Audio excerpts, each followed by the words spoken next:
Lovely পোলাওটা হয়ে গিয়েছে। আমার নতুন প্রেসার কুকারে, নন স্টিক প্রেসার কুকারে রান্না করছি, খুব সুন্দর হয়েছে ভাতটা, দারুণ ভাত।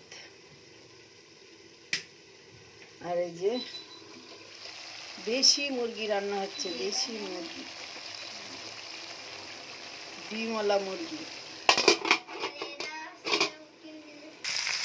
এই যে গুলি মাছ ভাজি হচ্ছে কত রকম। এই যে দেশি মুরগিটা প্রেসার কুকারে ছিটে দিয়েছি, আর এটাতে ভাত রান্না হচ্ছে, সাদা ভাত, সেরিতে খেতে হবে, সেই জন্য ইনশাল্লাহ রান্না করা শেষ।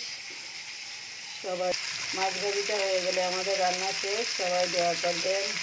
আল্লাহ হাফেজ, ভালো থাকবেন, আমাদের জন্য দোয়া করবেন।